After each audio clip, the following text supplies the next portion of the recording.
और सरकार किस तरह से फॉर्म करनी है, इसकी जो स्ट्रैटेजी है अजयदीप लाठर वो बननी शुरू हो गई है। सिरसा से बड़ी खबर है, गोकुल सेतिया 12 राउंड के बाद 1200 वोट से आगे चल रहे हैं। सिरसा एक ऐसी सीट है जहां पर मार्जिन बहुत ही कम रहने वाला है।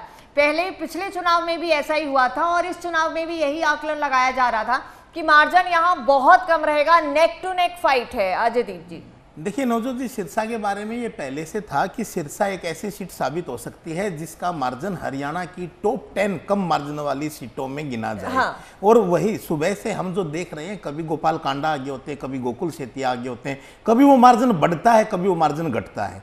तो ये बिल्कुल जो सिरसा का ट्रेंड है इसमें कोई बदलाव नहीं आया, जैसे आकलन थे उसी के अनुसार ये चल रहा है। हाँ। अच्छा, एक जानकारी मैं नवजोत जी और देना चाहूंगा कि चुनाव आयोग की वेबसाइट के अनुसार भारतीय जनता पार्टी हरियाणा में फिलहाल 48 सीटों पर आगे है, जबकि कांग्रेस 36 सीटों पर आगे है। हाँ, लेकिन तो एक हल्का सा नंबर में अपडेट, एक नंबर में अपडेट है। लेकिन जो बड़ी बात मैं बताना चाहता हूं वो ये है कि 48 सीटों पर आगे होने के बावजूद भारतीय जनता पार्टी 40% वोट भी नहीं ले रही है। उसका जो वोट प्रतिशत अभी तक चल रहा है वो है 39.64।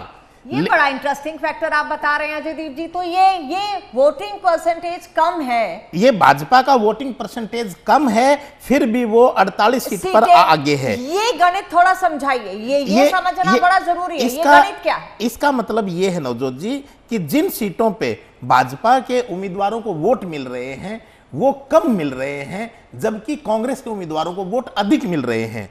और 36 सीटों पर इस समय कांग्रेस के फिर भी सीटों में इतना अंतर कैसे है? हाँ, वही अंतर, उसी पे मैं आता हूं। और जबकि कांग्रेस जो है, कांग्रेस इस समय 40.12% मत लेकर 36 सीटों पर आगे चल रही है। यानी कि जैसा कि इसमें मामन खान की सीट थी। हाँ। मामन खान लगभग 1 लाख के करीब वोटों से आगे थे।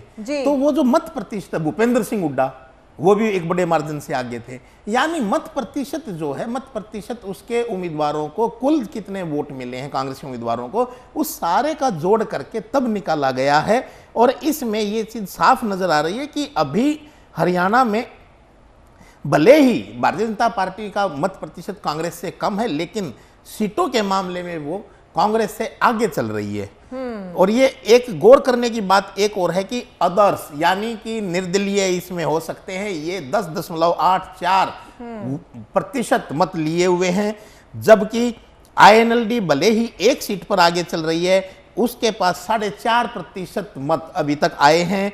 बहुजन समाज पार्टी एक सीट पर आगे चल रही है, लेकिन मत प्रतिशत के मामले में वो काफी पीछे है, उसके पास 1.64 वोट आए हैं। JJP जिसकी पिछले चुनाव में 10 सीटें सत्ता की चाबी थी, जो कहते थे। चाबी थी, बिल्कुल सत्ता की चाबी थी। दुष्यंत चौटाला उप मुख्यमंत्री थे। हाँ। एक बाद में देवेंद्र बबली को कैबिनेट मंत्री बनाया, अनूप धानक शुरू से मंत्री थे।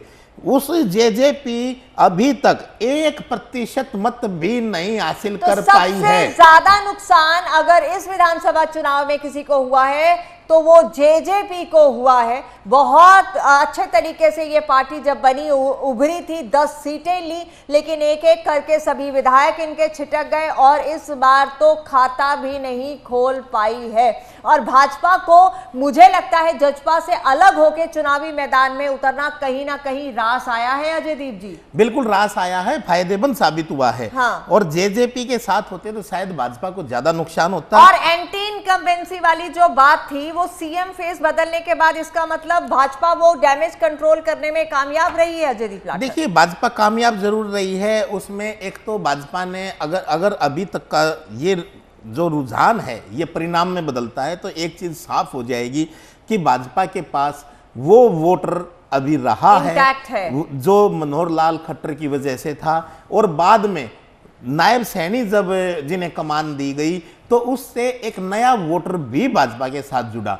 यानी नायब सैनी और मनोहर लाल खट्टर, दो नेताओं का, उनकी बिरादरियों का, उनके संपर्क का जो वोटर था उसने भाजपा के लिए बूस्टर डोज का काम किया।